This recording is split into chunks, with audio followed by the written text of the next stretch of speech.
Okay, welcome back to the channel. In this video, we're going to discuss what is more detrimental to your results, skipping a workout or skipping a meal, and our personal thoughts on it and how we view it. And then obviously the video is going to drift from there. Then we'll probably just start discussing whatever comes to mind like we normally do. But for those of you who just want to see the posing routine, that's going to be the last 2 minutes of the video. So if y'all want to skip ahead to that, you're more than welcome to. And for everyone else, enjoy the content. So for me personally, I think that skipping a meal hurts you more than skipping a workout. If you're working out everything twice a week like what we do, you can afford to skip a workout during the week, possibly even two, because you're going to make it up on the tail end or at the beginning of the workout. If you're working everything out once a week, as long as you're working out with enough intensity and you're training hard enough, I truly believe that skipping a workout when you're feeling super fatigued and exhausted is not a bad thing. That can actually help your recovery and help you train harder the next time that you're in there and that go around, because maybe your body's trying to tell you like, hey, I need a small break. If you miss a meal or you overeat something you're not supposed to eat, then you're getting a calorie surplus or you're getting deficient in nutrients that you need. And I think that's going to be the bigger impact on your body and your results as far as it goes for what you're trying to do, whether you're trying to gain size and strength or you're trying to cut.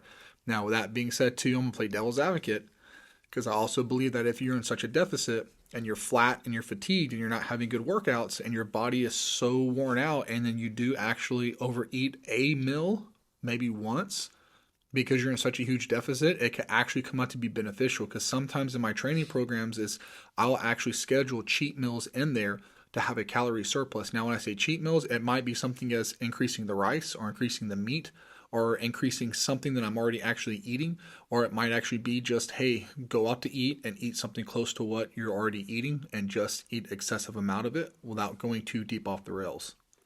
For me, I'm gonna say it's skipping a meal. Basically, for me, once I lose track, like even one little meal, it's so hard for me to start back up. That's just me personally, maybe not everybody, but that would be the worst for me for sure. And yeah, like I saw the poll earlier you put out and everything, and my vote also went to skipping the meal because like just a general feeling of hunger as well. Like if you're used to eating at certain times, like skipping that meal, it really does kind of throw off your whole rest of your day sort of thing. Like it's a lot more difficult to recover from that. Whereas like the workout, most people have a rest day somewhere in their workout where they're doing like every 2 days and then they rest sort of thing, or like us, we go 6 days in a row and then we rest. So if you miss a workout, you can just move your rest day basically. Whereas like the meal, it you're not going to get those calories back. Well, and also too, like skipping a meal also could really affect your workout in general. So it's kind of like a two for one. Like if you don't eat enough and you skip that meal, and like you said, you're not getting that energy from your meal, your workout's gonna suffer.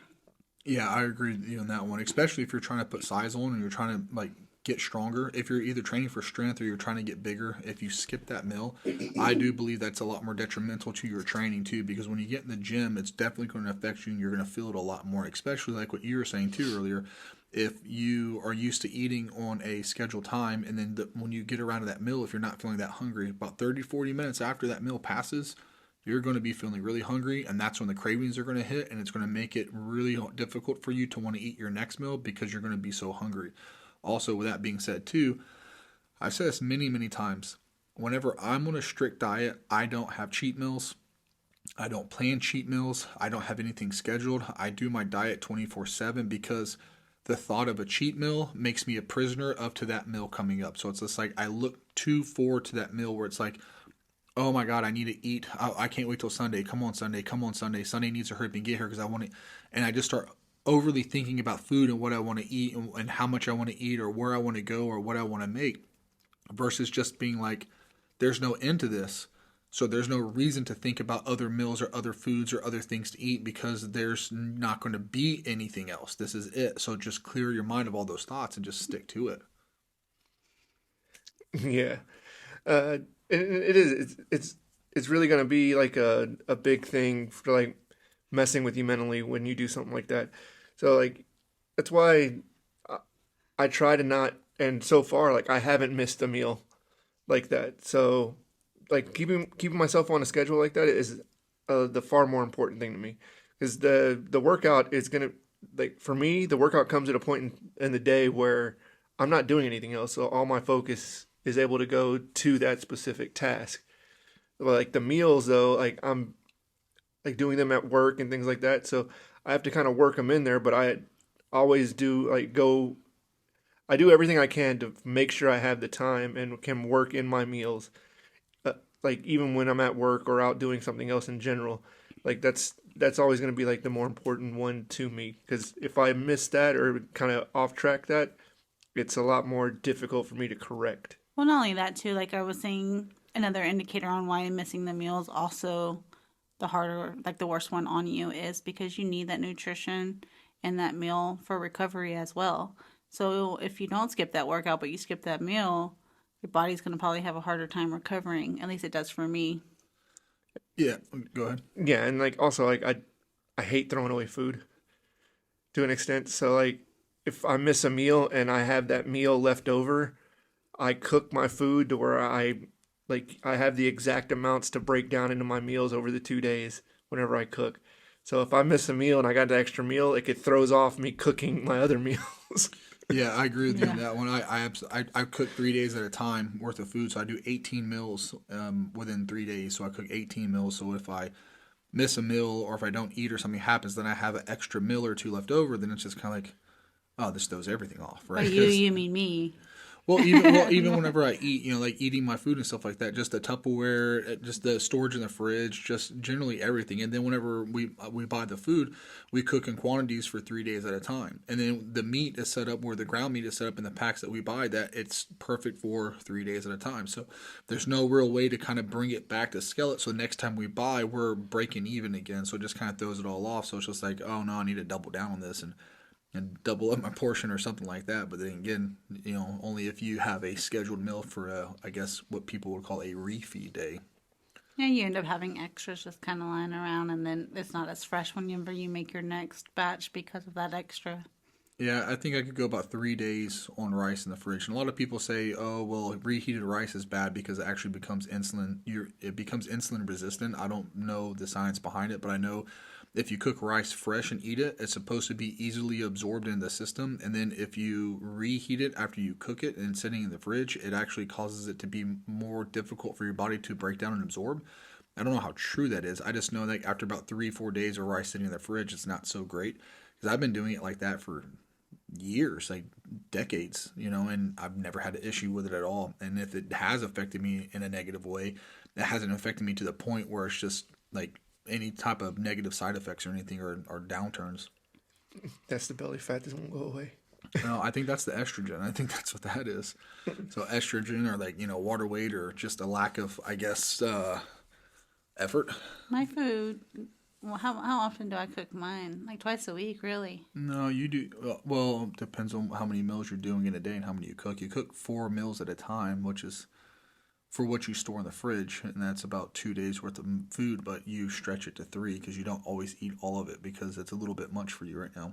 Right, I'm still in the groove. I'm not hungry, so I'm not hurting myself like by starving. I'm not trying to starve myself to skinny. I'm just have to ease my way into being able to eat. It's so funny how like healthy food, you have such a hard time like eating a lot of, but take me to get tacos or something else and I throw down on it and like, I thought you weren't hungry. Yeah, and that's the thing too, because it's like I don't mind eating the same thing every day for every meal. Like I do ground meat and rice with beef stock every single day, every meal, and that's it. And then you have a variety of food that you do. Like you do your own little Chipotle bowls. And in those little bowls, you have corn and black beans and rice and sour cream and steak and cheese. And you have all these seasonings and flavors in there. And they're absolutely amazing to your palate. But give it a couple of weeks. And eventually those flavors are going to be like, bleh. Not this again. Yeah. And then so I found in the past that whenever I would start off on a diet, it was always easier to start off with really heavily flavored foods, marinated, seasoned foods that were delicious that I enjoyed eating. That was like pretty much my diet, but seasoned to a way that I enjoyed it. Then as the weeks go on, those seasonings and flavors start to become like ugh, God, I don't really enjoy this today.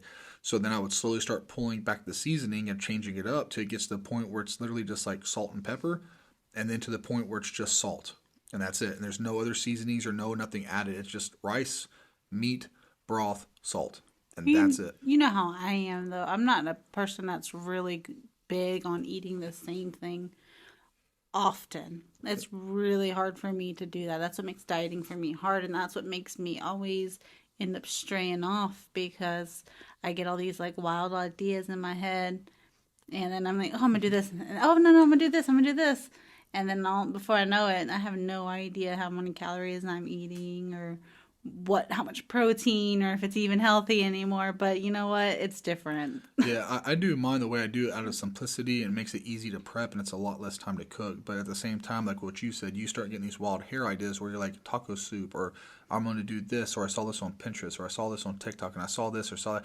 I'm going to try this, and they were doing this for that and that and this, and it's just kind of like, yeah, that's cool and all, but that's not sustainable, and that's not something that you're going to palate very well after about 2 or 3 meals. It's like when you go out to eat, getting stuffed on something's great, but then after you're full on it, represent that same meal to you and be like, go ahead, eat it again. It's going to be like, doesn't really taste Yeah, that but the great. taco soup, I feel like it's kind of similar to what I'm doing now, and I really did enjoy that.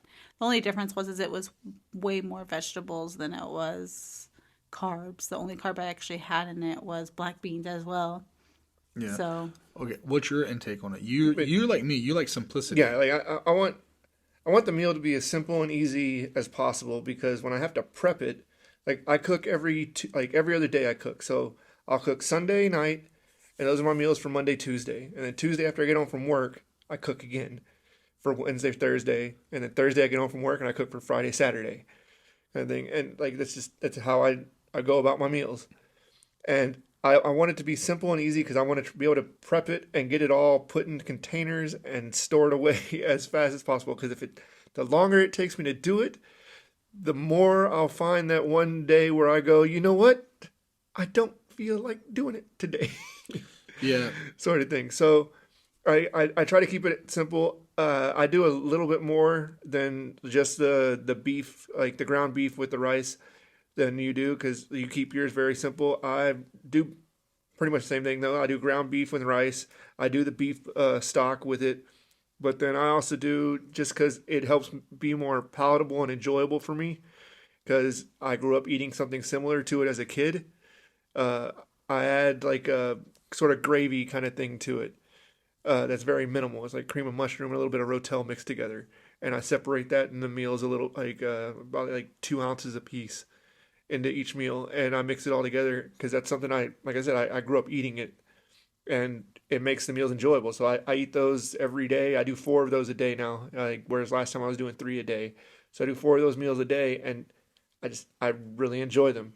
I went 12 weeks of eating them 3 times a day last go around, and it's like it's just good. So this time, like I'm gonna be doing the same thing or whatever. It's just now I'm doing 4 meals, and every time I'm like I get to warm it up or whatever, I'm like, this tastes good. It smells good. And then for me, as far as seasoning goes, like I keep it simple. I don't add salt or anything like that to it, like to the ground meat or anything. But I like cayenne pepper, so I sometimes overdo it. But I've gotten pretty good at like getting the Just cayenne enough. pepper just right to where I got like a little bit of heat, but not so much where I'm like, it's really getting hot. Yeah, you get that heat that creeps up where it's just the right amount. When you get to the end of the meal, you're kind of like, okay, that's perfect right there. It's like I'm getting that thyroid going. and another thing too, Richard, I think what works for you too is you were getting to the point where you were just getting tired of like not knowing what to eat. Yeah, that was also a big thing for me. Like, because I went so long without, because I lived by myself and I didn't really cook. So my refrigerator was always empty. I didn't have anything in the pantry. So if I wanted something to eat, I had to go get it. And there's only so many times you can go to the same places that are around where you live before finally you go, you know what? I've pretty much had everything multiple times. Says I- the guy I- who eats the same meal multiple times a day. but I'm going to these variety places or whatever, but it's costing me a lot more too, Yeah.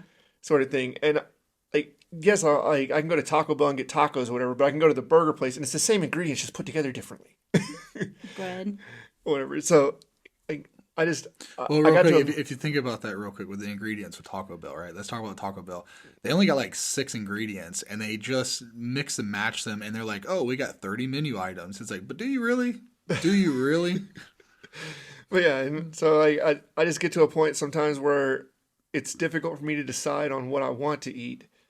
So I like having something planned out to where I know every night or like every day, like these are my meals. It makes it so much simpler for me. Yeah, like, oh, I'm hungry. You just know all you have to do is go to the fridge and just Yeah, like put I it don't in have the to microwave. Like, I don't have it's to think not, about it. yeah, I don't have exactly. to sit there and like there's no question. You're like, what do I want tonight?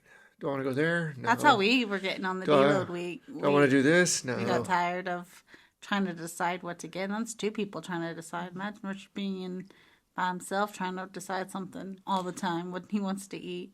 Yeah, well, that's the thing too, because like I said, eventually your palate gets like I guess overstimulated with too many flavors and seasonings and spices, and then nothing sounds good because it's so saturated with flavors. And that's why, like I said, like I always start off with a diet in the very beginning where I'm eating foods that are enjoyable, they taste good, and they're seasoned. And then as the weeks go on, the seasoning starts to wear off, and then I find that the more simple the meal is and the more raw ingredients I taste, like rice or beans or potatoes, red meat, chicken, regardless of what it is, a little bit of salt to bring the flavor of the actual food out of the actual thing you're eating, but nothing else added to it. Because the more I add and the more saturated my palate gets, the harder it becomes to eat that food. So the more simple I make it, you start picking up on the flavors of what you're actually eating. Oh, that's what my rice tastes like. That's what my chicken tastes like. That's what my steak tastes like. Without tasting all the other flavors, that's actually masking the flavor of what you're actually eating. And that simpler flavor is actually really enjoyable and sustainable to eat day in and day out over and over and over again because it's such a simple flavor on your palate and it's easy to identify and associate with like, oh, okay, I enjoy this versus like, I'm kind of bored of this or it's too much now. There's only one flavor I don't get tired of. Coffee.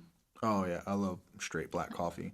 Okay, so I'm going to switch gears here a little bit, and I am going to say this about working out now. If you're more into powerlifting or strongman, I do believe there's an extent where missing a workout is worse, especially if you're on your peak week, than it is to miss a meal because you can make your meal up and you could overeat that night or you could overeat the next day for breakfast or you can like add extra calories to each meal to compensate. And I think that if you're in a peak week for your meet or your competition and you're a strength athlete, I think missing that workout on your peak is actually more detrimental than missing a meal. So as a competitive powerlifter back then when I used to compete, I can tell you right now, I would happily skip a meal and then just overeat after my workout or the next day to compensate those calories over missing that workout. Now for bodybuilding and this stuff right here, I think eating will take you much further than pushing that extra day in the gym and messing up on your diet. I will say that just to play devil's advocate on this from being both ends of the spectrum, you know? Yeah, and that's a very good point. Like, I guess looking at it from the different perspectives of what your goals are, like in the gym wise, whatever, whether one would be more detrimental, kind of thing. But like I said, for the goals that I'm in particular looking at, like I feel like the meal is definitely the bigger thing for me. So Yeah, for sure. Like at this point in time in my life and for what I'm going for, absolutely the meal is the most important thing. But like I said, back then when I was powerlifting, especially on peak week, that was the most important thing was making sure you got all your work in because like I said, making up the food wasn't a big issue because back then I was just eating anything to get calories. It wasn't about protein, carbs, or fats. It was just about total calories consumed versus this type of training where the macros and the timing and what you eat and when you eat and how much is a lot more crucial, especially to your performance whenever you're right on the border of a deficit, maintenance, or a surplus. Because like whenever I was powerlifting, it was always a surplus. It was a massive surplus. I was eating 10 to 14,000 calories a day. There's no such thing as maintenance whenever I was doing that. It was always like eat until you feel like you're going to pop and then eat some more. And then when you're done with that, eat some more. With this, it's always like I want to keep eating, but that's all that I had to eat this meal. But that's enough to get me my results for either maintenance, weight loss, or weight gain, whatever it may be. Because having a big appetite's not an issue for me, especially from all those years of overeating and consuming too much food. Yeah, and like you said too, it does depend on what kind of goals you're going for based off if the food or the training is more important. Because when you were competing in powerlifting, missing a workout was very crucial because you had certain like ways you had to schedule how you worked out and the amount you worked out, like The for your percentages. set. Yeah, Yeah. your percentages. That if you missed a workout, it really screwed up your percentages to actually hit your PR at the competition.